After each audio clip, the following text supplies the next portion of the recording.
Kallioperän rikkauksia etsiessään joutuu malminetsijä käyttämään monia erilaisia tutkimusmenetelmiä. Eräs tällainen on malmipitoisten irtolohkareiden etsintä. Tuhansia vuosia sitten mannerjäätikkö irrotti lohkareet kallion pinnasta ja kuljetti ne nykyisille paikoilleen. Jokainen malmilohkareen löytyminen johdattaa malminetsijää yhä lähemmäksi emäkalliota, josta ne ovat irronneet. Lohkareetsijalta vaaditaan paljon. Hän joutuu päivittäin käsittelemään satoja lohkareita, jotka usein ovat pinnaltaan rapautuneita tai sammaleen peittämiä.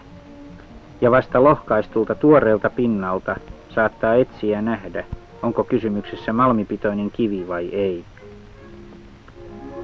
Turpeen tai sammaleen alle saattaa arvokaskin malmikivi jäädä huolelliseltakin etsijältä löytämättä, puhumattakaan kivettömistä peltoaukeamista ja soista, jotka hän joutuu ilman muuta hylkäämään tutkimuskentästään.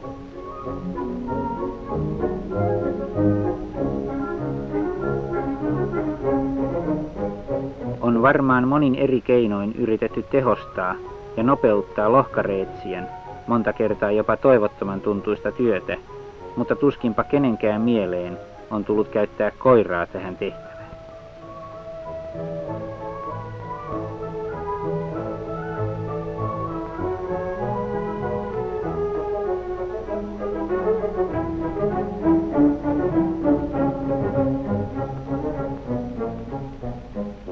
Kunnes eräänä toukokuun päivänä 1962 esitti Toivo Mustonen Tapiolassa naapurilleen professori Kahmalle, eikö koiraa voi käyttää lohkareetsinnässä, kun se kerran isännän hajun perusteella pystyy löytämään kätkettyjä esineitä, vieläpä kiviäkin.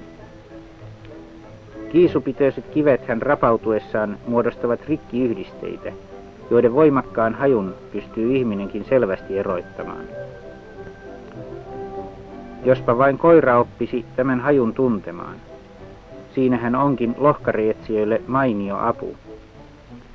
Ajatus oli niin houkutteleva, että tuota pikaa käännyttiin Helsingin palveluskoiraharrastajat ry:n monivuotisen puheenjohtajan Pentti Mattsonin puoleen, joka ryhtyi ennakkoluulottomasti kouluttamaan saksanpaimenkoiraansa Laria tähän tehtävään.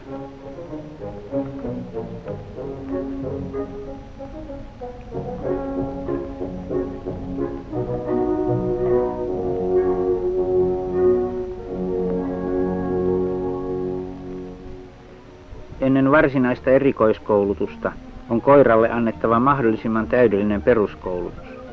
Sen on opittava tottelemaan ehdottomasti ja ymmärtämään isäntänsä tarkoitus jo pienestäkin viittauksesta.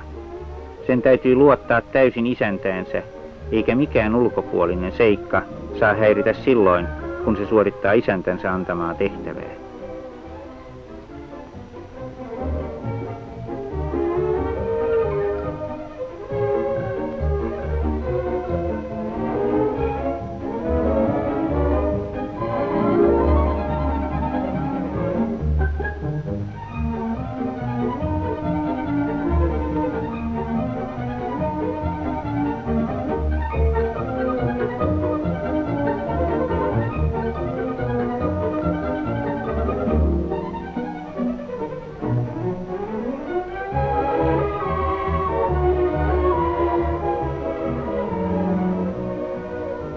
Laria koulutettiin joka päivä usean tunnin ajan ja onnistunut suoritus palkittiin aina runsain kiitoksin.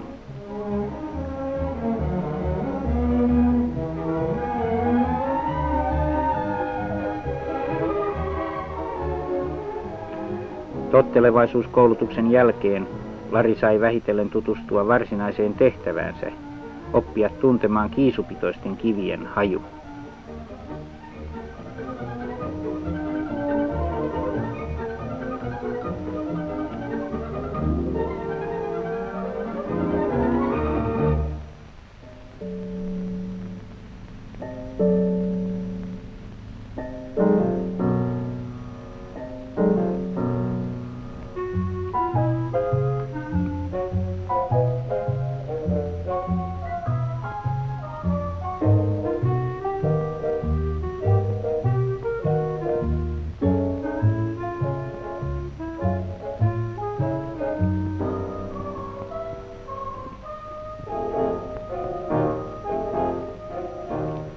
Aluksi Lari sai etsiä piilotettuja kiisulohkareita, mutta tällä kertaa vielä isännän hajun perusteella, joka kiviin jäi paljain käsin niitä käsiteltäessä. Vähitellen isännän hajun osuutta vähennettiin, kunnes Lari ymmärsi, että sen on etsittävä kiisukiviä vain niiden oman erikoishajunsa perusteella.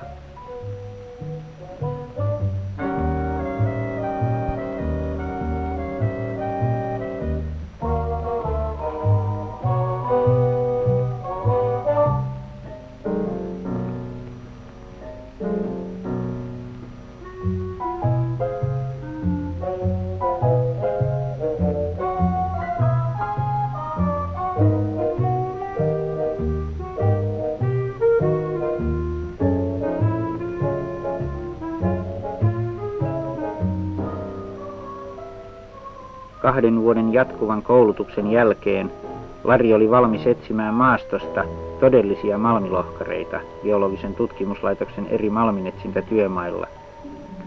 Aluksi liikuttiin kokeiluluontoisesti helpossa maastossa, josta aikaisemminkin oli lohkareita löydetty.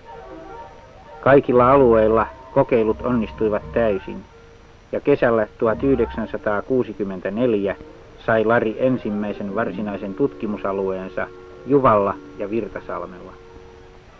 Seuraavana vuonna malmitutkimukset keskitettiin pääasiassa Virtasalmen kunnan alueelle, jossa lohkare-etsintöjä suoritettiin poikkeuksellisen laajoilla alueilla.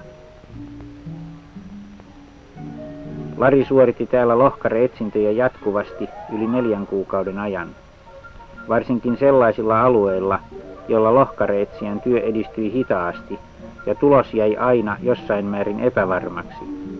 Pystyi Lari helposti löytämään kiisupitoisia lohkareita ohuesta maapeitteestä huolimatta.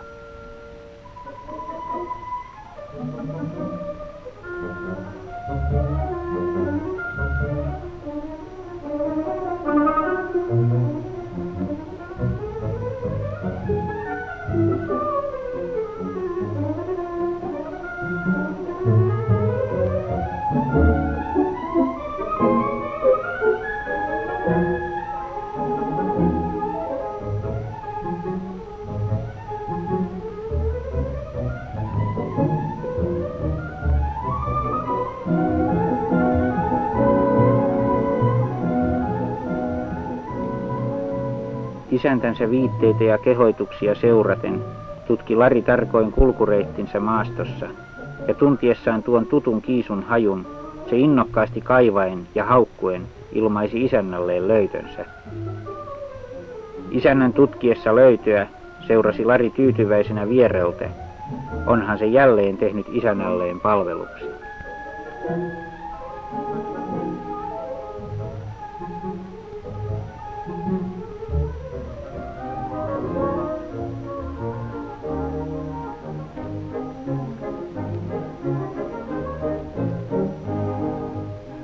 Kovin kauan ei Larikaan jaksa työskennellä yhtä mittaa, vaan pienet lepotauot silloin tällöin ovat tarpeelliset. Varsinkin isännän kahvitulen äärellä, kauniin kesäisen järven rannalla, se voi hetkiseksi täysin vapautua tehtävistään.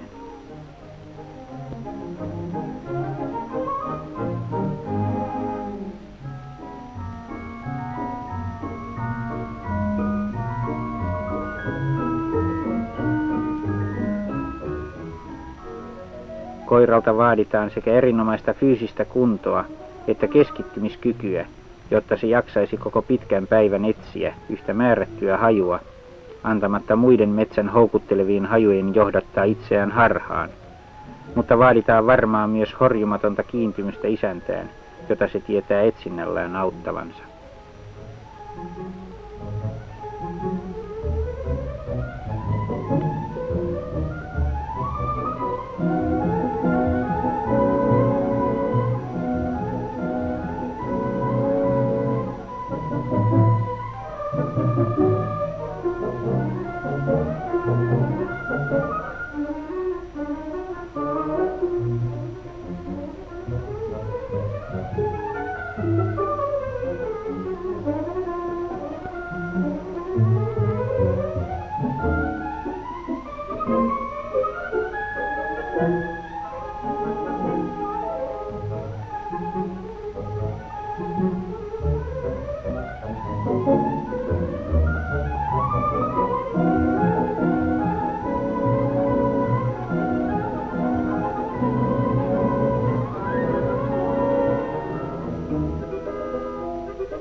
Kesällä 1965 suoritettujen lohkareetsintöjen aikana löysi Lari yli 1000 kiisupitoista lohkaretta tai kalliopaljastumaa, joista muutamat olivat malminetsinnällisesti erittäin mielenkiintoisia. Suoritetut vertailut osoittivat koiran olevan huomattavasti ihmistä paremman silloin, kun lohkareita on etsittävä ohuen maapeitteen tai sammaleen alta.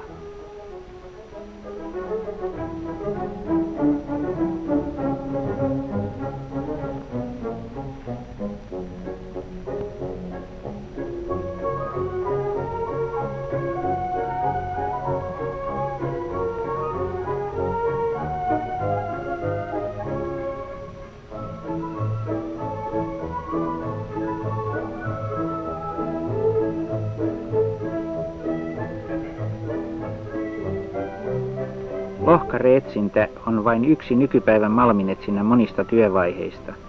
Sen avulla ei yksin ratkota malminetsintään liittyviä ongelmia, mutta se antaa usein varsin arvokasta apua ja täydentää muiden etsintämenetelmien tuloksia.